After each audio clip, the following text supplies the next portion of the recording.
Here's a question we should all be asking. What went wrong? Not just with the pandemic, but with our civic life.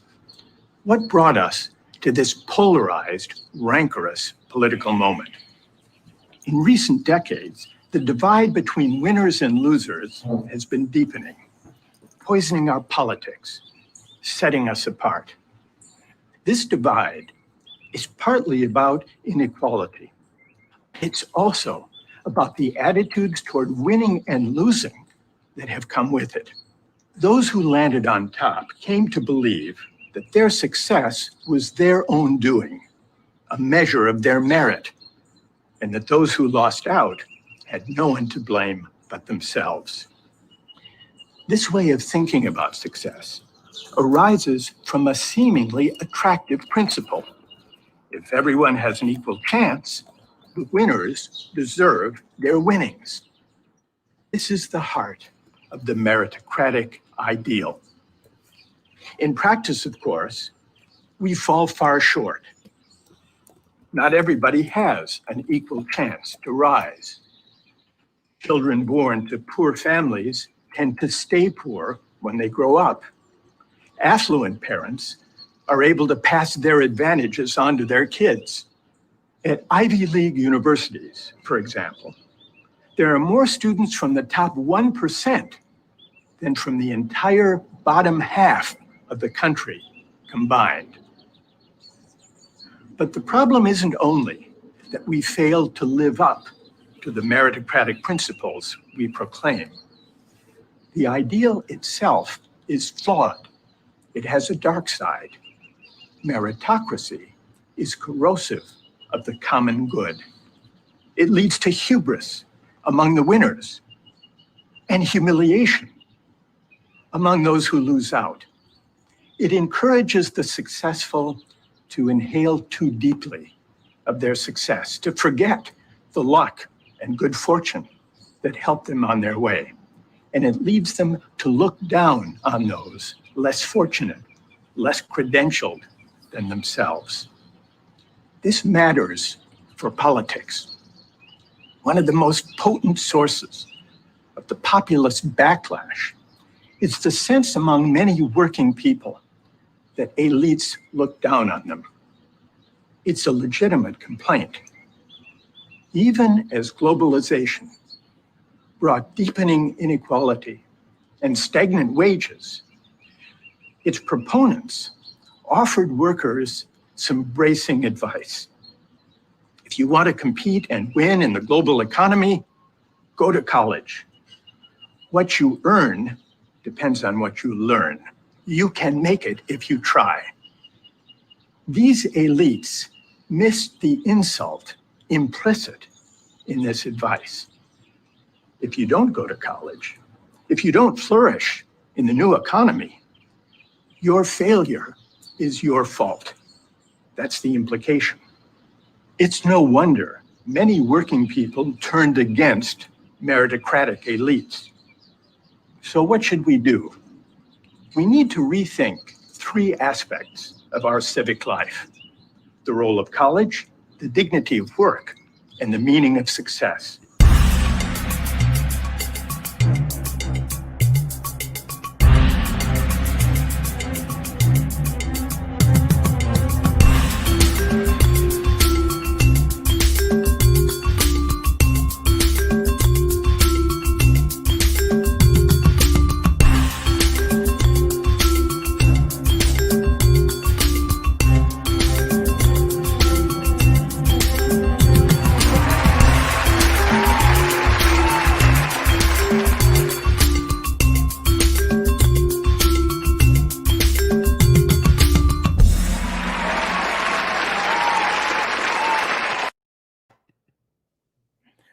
Assalamu alaikum warahmatullahi wabarakatuh, everybody. I hope that you are having an amazing Sunday, that you're getting ready and refueling for Monday. I'm Preacher Moss, host of the SOS, the Shout Out Show.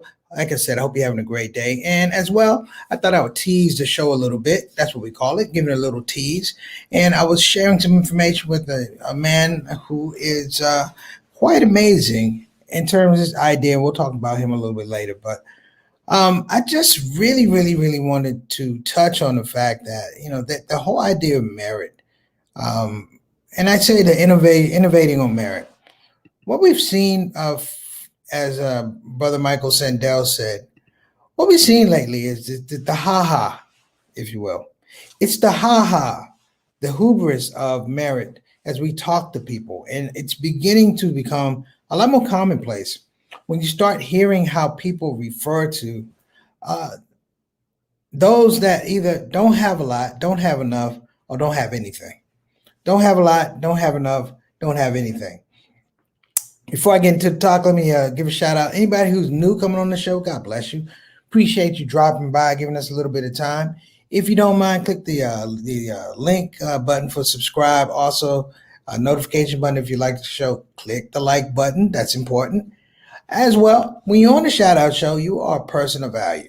Meaning you're a person of value, which means that we value your opinion. If you would like to say something, please put it in the comment section. Because when you're in the comment section, you are in the midst of some very special people. They are the Shout Out Show family, the Shout Out Show soldiers. Now, allowing me to move forward again, this idea we're going to talk about, and I want anybody who's on the show to understand that we have discussions. We have a time for play. We have a time for laugh. Thursday, Throwback Thursdays, and Friday Funnies have been disrupted because we had some groundbreaking stuff. I want to give a shout out to Larry King family. Also want to give another shout out to the Hank Aaron family. And, these things are just rolling. The 26th will be, believe it or not, 1 year anniversary of the death of Kobe Bryant. So things are moving at a fairly rapid pace. So for you people coming on the show, we move at a rapid pace. So I'm going to tell you folks, if you want your shout out, get in the comment section, say something positive.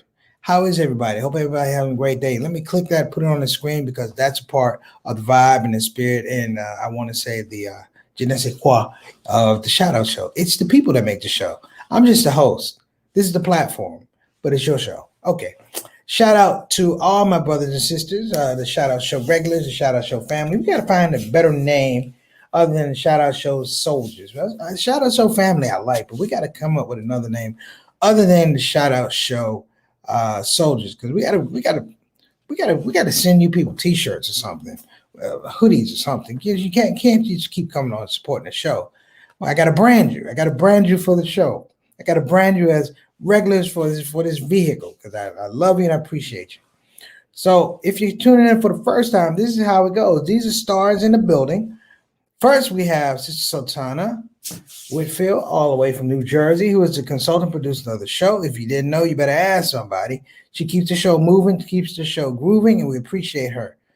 We have our resident research director. We have Rabina Chowdhury, all the way from the UK, checking in on the late night over there. But with the time difference, she still manages to come here a lot of times to contribute. Yeah, I think you're gonna like this topic, Sister Rabina. Wa alaikum assalam wa rahmatullahi wa barakatuh. This is Brother Altaf Rashid. Altaf is like the security guy. He's like if this were a live show, he'd be the security guy, making sure everybody who came in was on the list. That's how I roll with my main man. God bless, man. So it's a wonderful thing, and I took a topic that it really applied to me. I mean, I'm not going to go into this story of what's been going on, but it really applied to me, because it made me think about students and this whole idea of innovating on merit. And I've seen it twist and become really perverse now, because people are readily perverting the idea of merit. Merit has a lot of layers to it. Merit has like a religious responsibility. Like you have merit, you build your case on merit for God, favor for God. To really be merit something, it's like you're receiving a reward. A case is built on its merits. It's a noun. The facts of the case, withstanding what are the merits outside of the extracurricular stuff. And I think, some way it makes a lot of sense. It makes a lot of sense. So Sister Rabina said, I like being a soldier. Okay, it's revolutionary. Sister Ika, thank you so much, Sister Ika. I'm doing better. Thank you so much. I will get well soon. Appreciate you coming all the way from Indonesia. Alhamdulillah. So, Brother Sadler said some things. And he's very, I'm sorry, Brother Sandal. I always say Sadler. I'm thinking Adam Sadler. Brother Michael Sandal, if you guys get a chance, he gave a TED talk called The Tyranny of Merit. The Tyranny of Merit. And what he's talking about is the fact that there's messaging. There's so much around messaging in terms of achievement. And the idea of messaging around achievement really, for lack of a better word, cements people into different pockets. It is true. It's very true. It's not to sound pessimistic, but it's very true. If your parents grew up poor and maybe didn't have an education, the two tracks are going to happen. Either they're going to recognize this situation doesn't work and they're going to invest as much as they can to make sure their children have a better opportunity than they did. Now, I'm not saying it's the best opportunity. I'm saying it's a better opportunity. So it doesn't mean you're necessarily going to go to college. Maybe it means that you had support to finish high school, or you're able to get some type of pliable skill that you can use in society. But it also means that if they're not of that ilk, if they're not of that DNA, then it means that this is the baseline. And at a certain point in time, if a child sees that, for lack of a better word, then that becomes that's the delivery sample. That's what I should be aspiring to. And I hate to say it, but it's extremely true. It's extremely relevant. Poor people don't hang out with rich people. Let me say it again. Poor people don't hang out with poor people. I'm sorry, they do hang out with poor people. I'm sorry. Poor people don't hang out with rich people. And rich people don't hang out with poor people. Here's the other thing. People who have privilege don't hang out with people who they assume or identify as not having privilege. So we talk about race a lot, black, white. It's even deeper than that. It's the scope of I can look at a particular situation, a particular scenario, and if I feel like your privilege does not match my privilege or is not beneficial to my privilege, then there's no space for us to exist. There's no space for us to exist in the same place. And in some cases, there's no space for you to exist, period. And that becomes the conundrum, brothers and sisters. For a number of years, I was a public school teacher. But before that, I worked in juvenile correction. Before that, I worked as a group home counselor. And what we had was unapologetic, I want to say unapologetic, but real scenario that people that came into this space, people that came into this scenario, brothers and sisters, stayed in that scenario. For example, if you were juvenile, you were caught in the court system.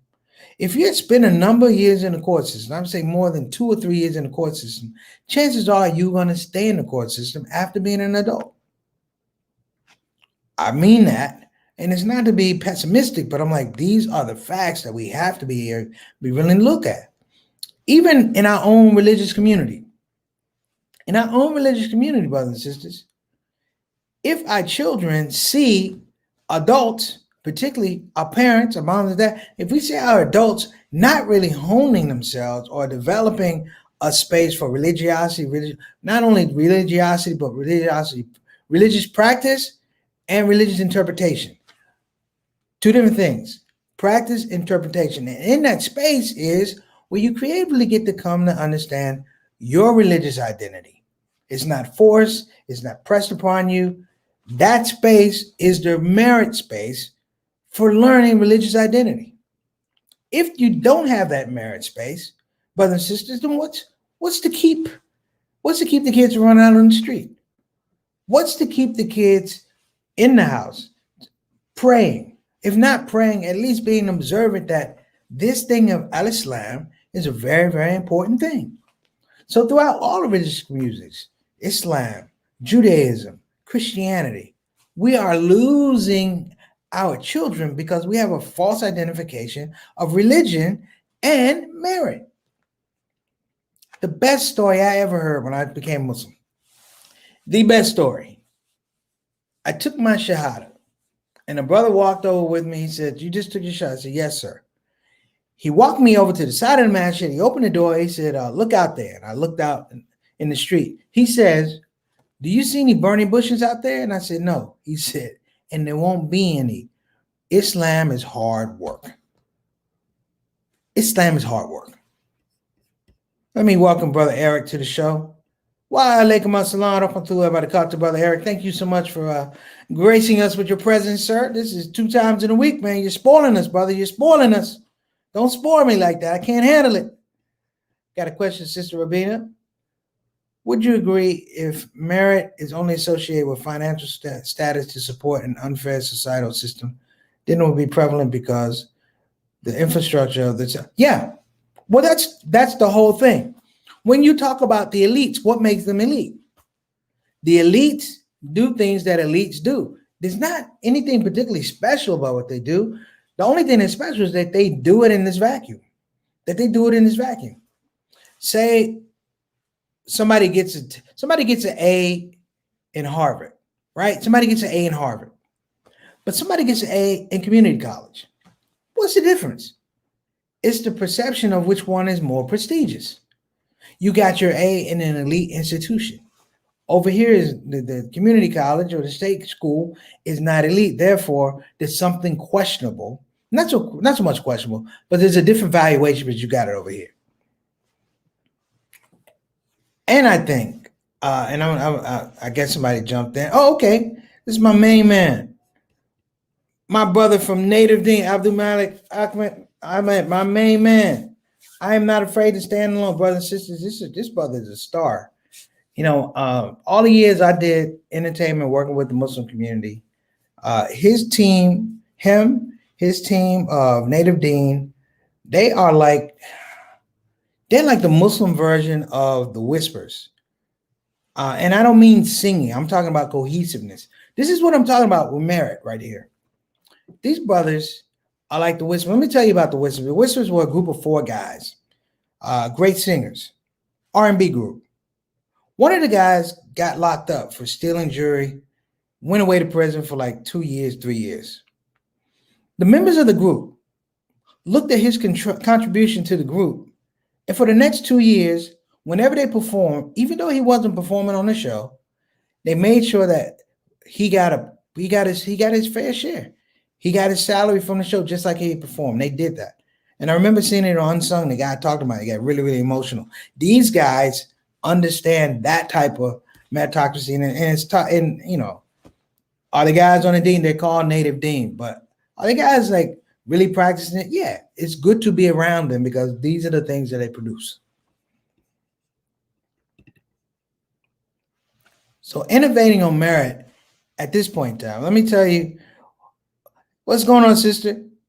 Wa alaikum assalam wa rahmatullahi wa barakatuh. Burning bushes. I was talking about when I first became Muslim, I took my shahada.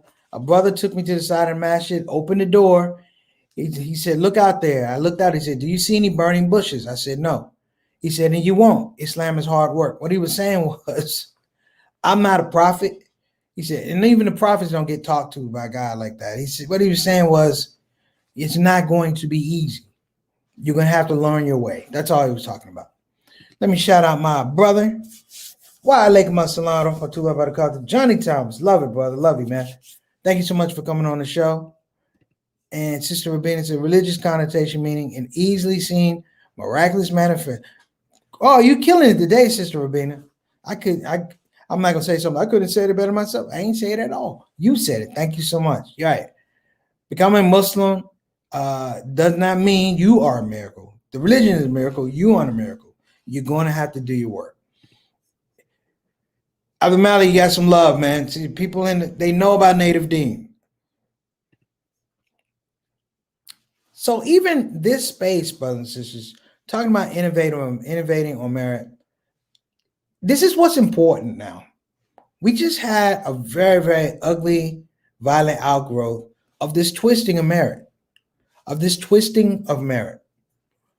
When you go back and watch the tape of the storming of the Capitol, there's violence, but you have to really zone in on the tonality of what people are saying.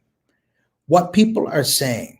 You see, the thing that a lot of people won't understand, and I'm beginning to understand more about Donald Trump, is Donald Trump, in lying to people, he fed that space, that space where they didn't feel like they had merit, where what they did was not good enough to bring them the rewards that they did. So what he did was he filled it in. And his lies, they were deeper than lies, brothers and sisters. They were promises. And when you take a lie and you frame it as a promise, that's a dangerous thing. People get hurt. People get murdered off. People go to war off of that. And I mean, man, thank you, brother. Well, it's all love between you and myself, man. From here to the end, brother. Native Dean, I never had a bad word to say about Native Dean. But wait till the end of the show, I might have one. I'm just kidding. But let me put this thing in perspective. I talk about the Capitol. The Capitol to me is metaphoric. What the Capitol is, it represents history. It represents a particular type of history. And for the people who stormed the Capitol, again, for them, metaphorically, it represented a different type of history. What I'm trying to say is, it allowed people to realign their expectations and their actions. Realign expectation and actions. Now, your expectations don't even have to match up with your actions. That leaves that void for accountability and responsibility. But here's the thing, though. When you give people an opportunity to take a lie, frame it as a promise, and give it to people, folks will come about and think that they have this thing of merit. That's why, I know this sounds bad. That's why, even though it was Capitol, it was a lot of white people fighting white people. And I'm not going to lie, like, if I couldn't have booked this and got $49.99 for a pay-per-view that I wouldn't have done it, I wish they'd have called me. I'd have sold tickets. But what you had was Black folks out of the picture, Latinos out of the picture, Native Americans out of the picture. Hell, LGBTQ didn't even show up for this one. What you had was one side that was elite and another side that had been lied to and still thought they had merit. The elite's been telling Black folk, you're not this, you're not that. But the Black folk moved out of the way. And now the elite's telling these people, you're not this, you're not that. Like, wait a minute. The most powerful man in the country told me I am somebody. But he lied. It doesn't matter. It wasn't a lie, it was a promise. So what you saw is people trying to follow through on a promise. It's cold-blooded, man. This is some real, pardon my language, this is some real pimp hole stuff. I'm talking about with politicians and the elites and things like that. But at a much bottom level, at a different level, I'm going to say bottom level, let's start with the low. But at another level, the level of barely have a little, don't have anything, these things matter because politics and policy frame that. I'd be lying if I told you I haven't looked at legislation and looked at that guaranteed 2 to 3 to 4 generations of poverty. The criminal justice system, and I don't have to give you a whole background, the criminal justice system prides itself, one, on a scale of meritocracy, that if you don't line up with that, you deserve X, Y, and Z. But for the prisoner, there is no meritocracy. There is no way to get better, if you will, because the system is not lined up. Because even if there were a system of meritocracy, it's not elite. And if something doesn't come from the elite, then it doesn't matter. You can have a large middle class, but middle class politics, we don't write policy. The people who came to the Capitol, they don't write policy. They've never written policy. They were barbarians at the gate. But as long as somebody told them it's okay to come to the gate, you knew they were going to show up. Without a doubt, you knew they were going to show up. And let me tell you something about Donald Trump, brothers and sisters. If you don't know this, he's not elite. He's never been elite. Elite businessman, elite intellectual thinker, He's not elite. I met the guy in New York City waiting for to do an interview. He wasn't elite. He wasn't particularly articulate. And he smelled like glue, but that's another story. But let me add this story. Why is innovating on merit dangerous? Because clearly it gives mixed messages. Clearly, the people who need to hear very pristine messages, they need transparency, are the people who have the less. They are the people who have the least. The people that don't have the big bank accounts, the people who aren't going to the Ivy League schools. Common sense would say those people need more. But in merit, or the perversion of merit, we make sure, or the government makes sure, the least make sure they get the least, if not none at all. That's what the pandemic is about. You're going to have a vaccination distribution that's going to be built on what? Merit. There are people who are saying, listen, forget the old people, forget the frontline workers.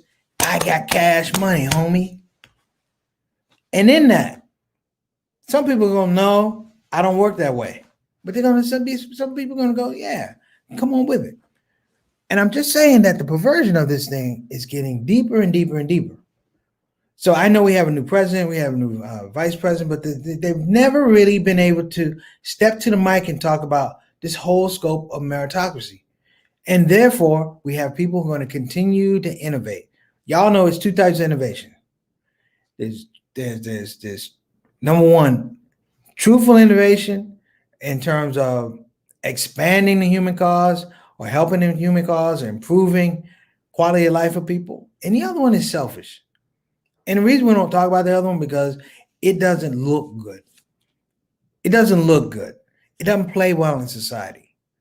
See, the people who watch folks line up to get bread or to get services, and then they go to the front of the line because in their mind they're thinking, it's okay, I'm so-and-so. It's okay, I went to so-and-so school. Just like the brother said about education. He said to be successful, you have a college education, you need to work hard. What's the messaging? That if you don't have a college education, you can't work hard or you're not working hard? It's just some things to think about, brothers and sisters. Some small things to think about because I had something happen recently and I really thought about the youth, if you will. The youth, 25, 26 years old, and they don't know the importance of merit because they've been told time and time and time again, no matter what you do, this is where you're going to be. And when they're told time and time and time again, no matter what you do, this is where you're going to be, they lose dignity. They lose hope. Just like we talked about it yesterday, they lose dignity. They lose hope. And if you see it in a generational sense, God help us. Let me say this. What's going on, Sister Demetri? Biden denied saying this is not America, referring to Capitol Hill. I have my own druthers about politics. For me, all politics is local. Politics really is, how far you can see. After that, it becomes intent. And we hope that people have good intent, putting our concerns out in the public space. But a lot of times I sit here going, what does that person who's supposed to represent me really think about me? How do they feel about me? Do they really know about my situation? How I get down from 9 to 5? Do they really know? A lot of times, no. A lot of times, no. Let me throw this in here. Trump is from the dustbins of the UK. He smelled like glue because he holds it down. That might have been it. It might have been wig glue. Yeah, that boy smelled like burnt mustard. All right. Yeah, unfortunately, meritocracy in the U.S. is completely based on financial status, whereas in the U.K., merit is based on peerage, landed gentry who may or may not have money but have the legacy of the title. I dig that too. I dig that. But this merit is different because I've seen how it affects children. Um, I see how it affects children, and I'm giving to you a scope of being an educator. And I'm not going to go too long, but I see the scope of being an educator. That children at a really, really, really, really young age suffer they suffer the hubris of merit. Somehow, because they're not in the right section of town, the schools can't be good schools. Somehow, because they're not in the right section of town, they don't merit the quality of protection from the police. And I think this is the thing that's playing out here in the United States, here in our communities. You know, there's a level of desperation that's in the inner cities. I don't want to say the inner cities, but amongst our youth and areas that are deprived of resources. I'm not going to say inner cities. I'm just saying areas that are deprived of resources. There's a continuing trend, brothers and sisters, whereby this framing, if you will, of not being elite, not so much that, but not being valuable, not having presence is the thing that's really, really worrying me. So, get the last word to my mother that you got here.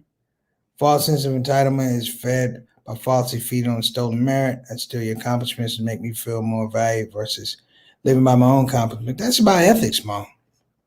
That is so much about ethics. Yeah, and I think that's the other missing thing with this whole space about merit. I went to a college, I went to Harvard. Well, when a person looks at you went to Harvard, you might have been a D student.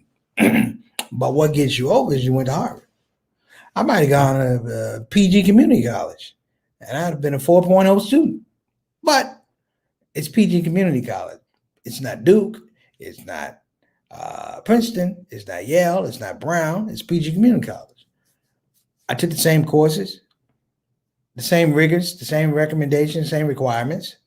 But here, we now have an opportunity to move it. So, on that note, brothers and sisters, I am not going to keep everybody up too much. I appreciate you tuning into the show and give you a quick shout out. Oh, I don't have it. Maybe I do have it. Let me see here. Okay. That is messed up. Okay. Don't worry about it. I will do it next time. But listen, wait a minute. Jamisa has the last word. What you got for us, sister? Great question. great question. You and I have to talk about it on the phone call, but this is a great question. How does merit value translate with men and women?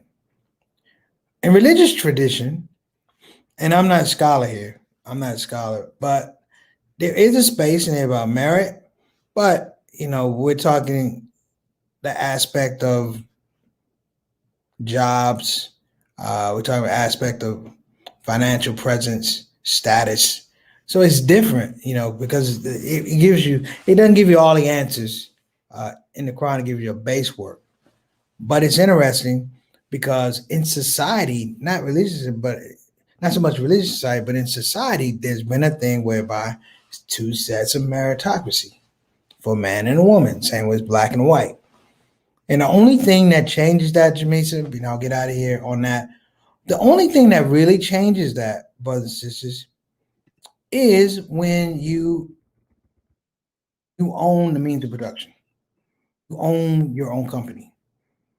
And when I say own your own company, you are the boss and you make the rules for your employees and you make the rules for yourself. And you create an ecosystem within the job atmosphere that reflects how you feel.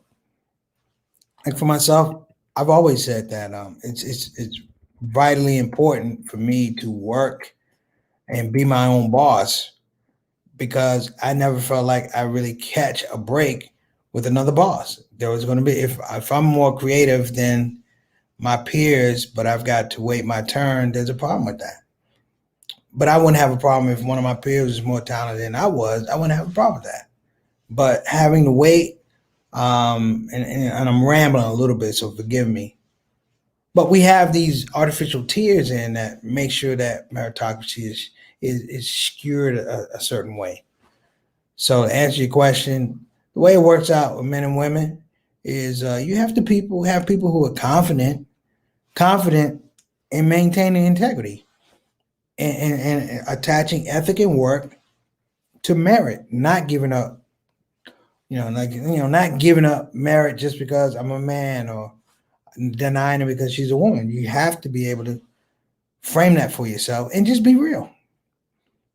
All right, brothers and sisters, listen, that's the show for today. I can't believe that the time went that quickly, but thank you so much for tuning in. Abdul Malik, appreciate you dropping through, man. I have to drop through on your show. Check out Dean TV. Check out Dean TV if you have. Is it Dean TV? What is it? Dean TV? Did I get it right? Abdul Malik? Okay, he might be gone. I'm gonna look it up and bring it. Mention it tomorrow, inshallah. Listen, you guys have been great. I'll talk to you soon. Hold on a minute. Let me see. Okay. Last word. Ramina, forget about New York City, Wall Street. It's time for Black Wall Street to emerge. Girl, you trying to get us shut down. But I wholeheartedly agree with you. Yes. As my grandfather said, a job for a black man, job, means just over broke. I'm laughing because I believe it. Take care of everybody. I'll talk to you soon. Assalamu alaikum wa rahmatullahi wa barakatuh. Preacher Ma ShOUT Show.